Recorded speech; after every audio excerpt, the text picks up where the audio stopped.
Magandang gabi mga idol at welcome back dito sa ating tambayan, dito sa ating huntahan, dito sa ating kwentuhan, dito sa Arb Story TV.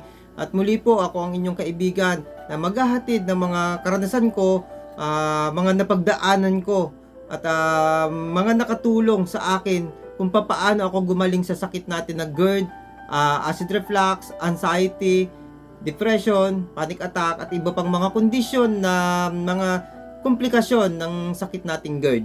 Yan mga idol. Pasensya na po at medyo matagal akong hindi nakapag-vlog dahil nga po siguro ganun talaga kapag okay ka na, mapapatutok ka talaga sa trabaho mo kasi marami din naman mga trabaho na hindi mo agad-agad nagagawa. Ngayon, halos sa isang araw kinukumpleto mo na yung mga dapat mong matapos. At yun, nakakaranas tayo ng pagod at kailangan nating mamahinga. At araw na rin po kasi ng pasukan ng mga bata. Alam nyo naman na ako yung tatay at nanay ng mga anak ko dito. Kaya medyo maagang pasok ng anak ko. Malayo kami sa eskwelahan nila. Yung panganay ko 6 o'clock, kailangan time na nila. Kailangan alas 3 pa lang nagpiprepare na ako. Kaya maaga ako natutulog, maaga din akong nagigising. Kaya wala na akong, nabawasan talaga yung oras ko sa paggagawa ng vlog. Yan. Ngayong araw mga idol, tulad ng sinabi ko na pag-uusapan natin yung pwede kong ma-share sa inyo kung paano nga ba ako gumagaling, kung ano ba yung hirap ng GERD na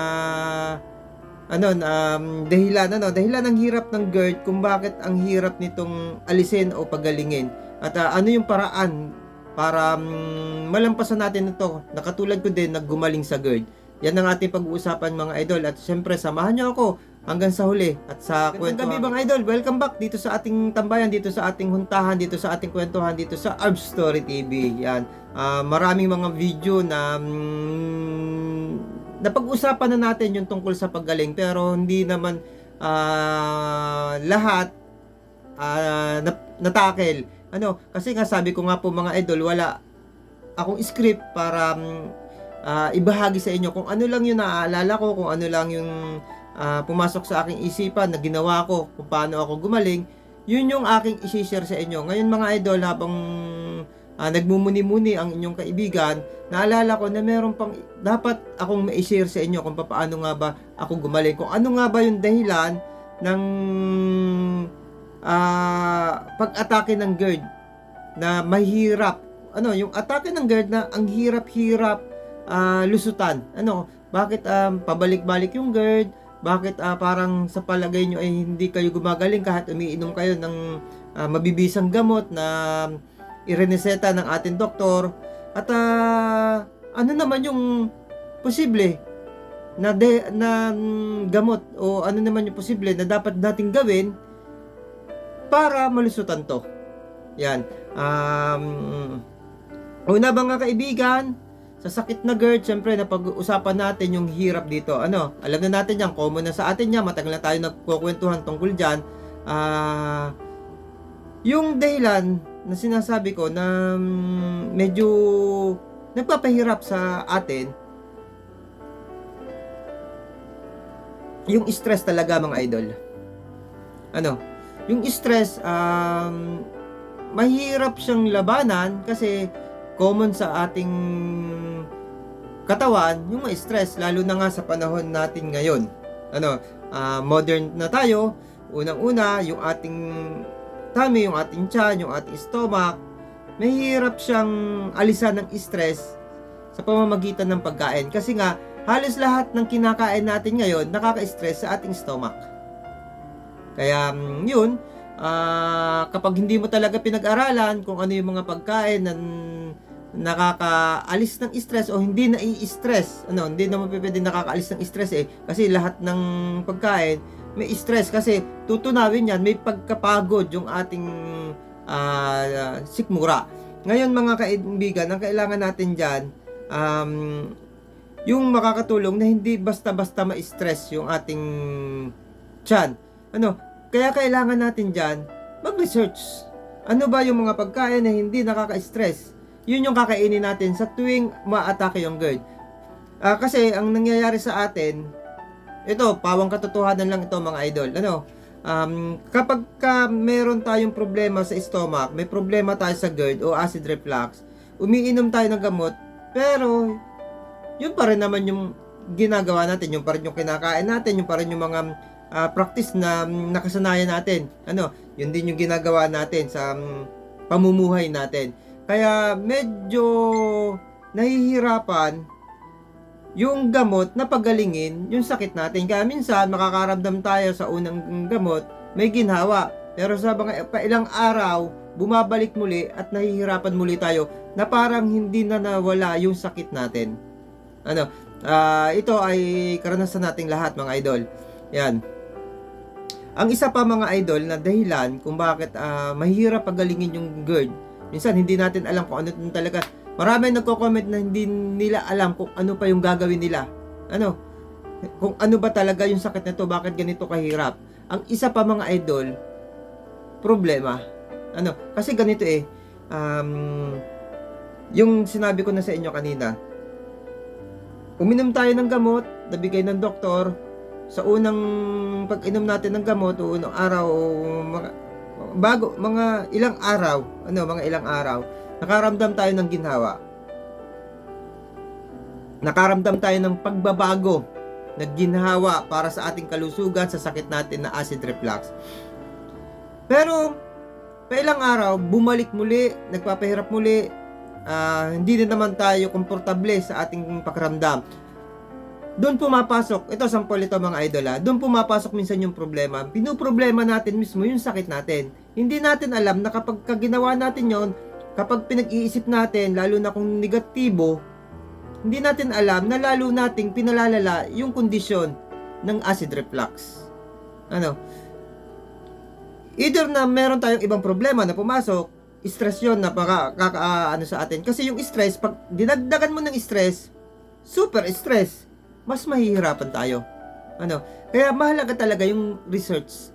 Ngayon, puro internet na tayo. Research, manood ng mga vlog katulad nitong ginagawa ko. At least, magkakaroon ka ng idea.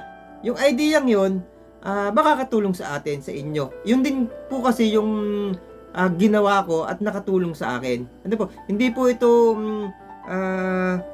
may nagturo sa akin, hindi po ito yung dahilan ng doktor. Dahil ako po, kung sa doktor manggagaling itong ikagagaling ko, sana nung pa ako magaling. Ano po, hindi na aabot sa 33 years. Ano po, yan. Nagkataon lang talaga ngayon, makabago. Sabi ko nga, may good and bad sa makabagong panahon. Ang good, sa ganitong internet, may nakakatulong tayo sa pagpapagaling natin bukod sa doktor. Doktor talaga magagaling yan. Ngayon lang, minsan, kulang talaga yung nabibigay sa atin. Tayo at least, hindi lang naman doktor dapat magpagaling sa ating katawan. Tayo mismo. Sarili mismo natin, kailangan tulungan natin sarili natin para tayo gumaling. Ano, hindi lang doktor, hindi naman lahat na pag-aralan ng doktor yung, kasi kung ano yung nasa libro, yun yung bibigay sa atin ng doktor. Kasi yung nasa libro, yun yung inaral nila. Yun yung itinuro sa kanila sa loob ng academy. Ano, ngayon yung librong yon pinag-aralan ng ibang tao.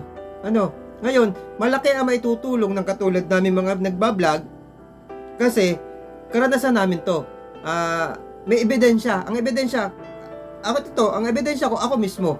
33 years na nag-suffer sa sakit na GERD. Ngayon, nakita nyo naman yung mga nakadaang mga araw na nagbablog ako. Talagang hindi ako mapakali kung ano talaga, pabago-bago minsan yung ginagawa ko. Siyempre, inaaral ko yung kondisyon ko. At least, kahit naman pabago-bago yung ginagawa ko dati, nakakatulong din yun sa akin. At least, parami yung natututunan ko para magkaroon ako ng ginhawa. Ngayon, medyo mas maganda. Dati maganda na, ngayon mas maganda pa. Kondisyon. Ang isa pa po, siyempre meron tayong stress, may problema tayo, yung takot. Ganun din po yung takot. Dahil natatakot tayo, hindi tayo gumagaling, hindi natin alam na yung takot na yun ay nagsisilbin na mas magpalala sa sakit at kondisyon natin.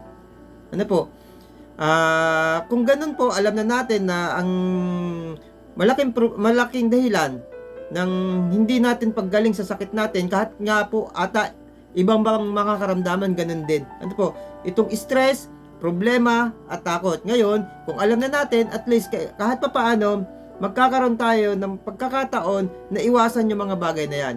Ano, yung problema, bawasan natin. Kahit alam natin na problema yan, kailangan magawa natin ng solusyon. Kasi kung hindi natin gagawa ng solusyon, yung mga problema pumapasok sa atin, hindi tayo tatantanan ng sakit nating GERD. Yung takot, kung hindi natin tatanggalin yung takot, hindi tatantanan tayo ng GERD. Talagang laging nasa atin si GERD o si acid reflux. Ganun din yung stress kasi yung problema at saka takot ay nasa cycle ng stress. Stress po lahat yan. Ano? At yun nga, stress, nalinagyan mo ng stress, nalinagyan mo ng pang stress, talagang napakalaking stress na po niyan. Yun, dapat po talaga matanggal yung stress. At yan po yung isa sa nakatulong sa akin. Kahit po kasi uminom ka ng napakamamahal na gamot, napakagagaling na gamot, mahirapan po talaga kayo magpagaling. Ganon din po kung mag-food supplement kayo, lahat ng mga herbal, lahat ng mga ano ay ginawa mo na, hindi ka pa rin gagaling kasi andun pa rin yung dahilan ng sakit mo. Yung stress po ang dahilan. Ano po? Isa po sa dahilan ay stress. Kaya dapat po halos lahat ng dahilan doon sa sakit na meron tayo, may i-correct natin. Kasi pag na-correct natin yung mga dahilan yan, tatalo po lahat yung mga iniinom natin. Ano po? Yun lang po mga kaibigan, at sana ay naibigan nyo na naman ang tip na binigay ko tungkol sa kondisyon natin, sa sakit natin, kung paano tayo gagaling sa anumang karamdamang ito. Yun lang po at bye-bye. God bless you.